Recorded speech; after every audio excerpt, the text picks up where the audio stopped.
السلام علیکم ورحمۃ اللہ وبرکاتہ۔ عزیزوں دوستوں، میں آپ کو آج مولانا الیاس صاحب رحمۃ اللہ علیہ کا قصہ سنا رہا ہوں۔ اور مولانا الیاس صاحب رحمۃ اللہ علیہ کس طریقے سے لوگوں کو دین کی طرف راغب کرنے کی کوششیں کرتے تھے، کس طرح مانوس کرتے تھے، اس کے بارے میں ذرا ایک قصہ سن لیجئے۔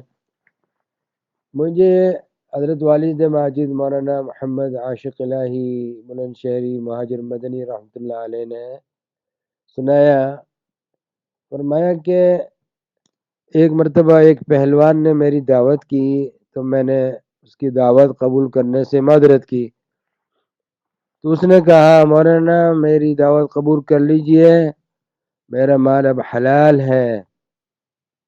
پھر اس نے اپنا پورا قصہ سنایا، کہنے لگا کہ اپنے بارے میں اس نے بتایا کہ وہ ایک گاؤں میں گھاس کا ٹھیکہ لیا کرتا تھا ظاہری طور پر، اور اندرونی طور پر اس علاقے میں جتنے بھی چور تھے ان کی یہ سربراہی کرتا تھا۔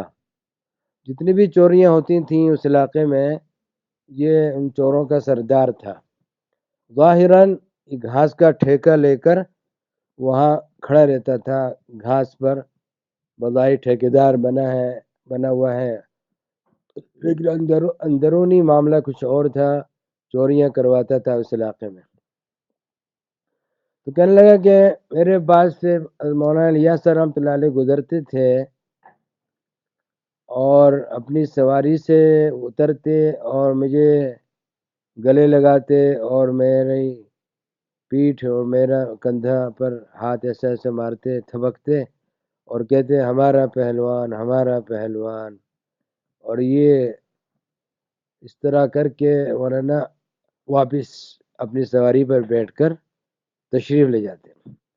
کہ بہت دفعہ ایسا کیا، وہاں سے گزرتے سواری سے اترتے مجھے گلے لگاتے، تھپکیاں دیتے ہمارا پہلوان ہمارا پہلوان، اور پھر وہ وہاں سے واپس تشریف لے جاتے۔ کہ جب بہت دن ہو گئے ایسا کرتے ہوئے اور مولانا نے محسوس کر لیا کہ میں مانوس ہو گیا ہوں، تو فرمایا کہ پہلوان تو ہمارے یہاں نہیں آتے؟ تو یہ کیونکہ پانی ہو چکا تھا مولانا کی اس عمل سے اور اس کا اعزاز اکرام کرنے سے، اس کو تھپکیاں دینے سے، اس کے گلے ملنے سے پانی ہو چکا تھا۔ اس نے کہا حضرت میں ضرور آؤں گا، شب جمعہ میں ضرور حاضری دوں گا۔ تو یہ آیا وعدے کے مطابق۔ جب آیا تو اس نے دیکھا کہ ارے یہاں تو ماجرا ہی کچھ اور ہے، کوئی سجدے میں، کوئی رکوع میں، کوئی قیام میں، کوئی دعا میں، کوئی رو رہا ہے، اللہ تعالیٰ سے معافی مانگ رہا ہے، کوئی تلاوت کر رہا ہے۔ اب اس کی ایک دم کایا پلٹی، اللہ اکبر، کہتے ہیں کہ میرا کیا بنے گا؟ یہ حضرات سب جو ہیں اتنے اچھے لوگ ہیں اور بارگاہ خداوندی میں کس طریقے سے رو رہے ہیں اور عبادت میں مشغول ہیں۔ کہنے لگا کہ میں نے پھر توبہ کی، مولانا سے عرض کیا، اپنا پورے حالات سنائے، مولانا نے توبہ کروائی، اور جتنے بھی چور تھے سب نے اس کی وجہ سے توبہ کر لی، اور اس علاقے میں جتنے بھی چوروں نے چوری کی تھی اس کے زیر نگرانی سب کی جو مال چرائے تھے واپس کروائے مولانا نے۔ ابھی کہنے لگا میرا مال بالکل حلال ہے، کسی کی چوری کا مال نہیں ہے، سب واپس کر چکے ہیں، میرا مال حلال ہے، آپ میری دعوت قبول کر لیجئے۔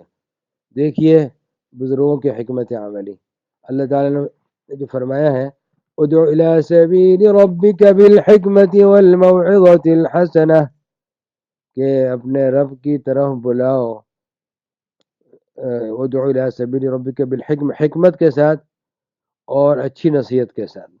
اس میں عمل کرتے تھے ہمارے بزرگان دین۔ دوستو کسی کو دین پر لگانا ہو تو کس طرح لگانا چاہیے، کس پیار سے لگانا چاہیے، کس پیارے انداز سے دعوت دینی چاہیے، اس کو مانوس کرنا چاہیے، اس قصے سے آپ اچھی طریقے سے سمجھ سکتے ہیں۔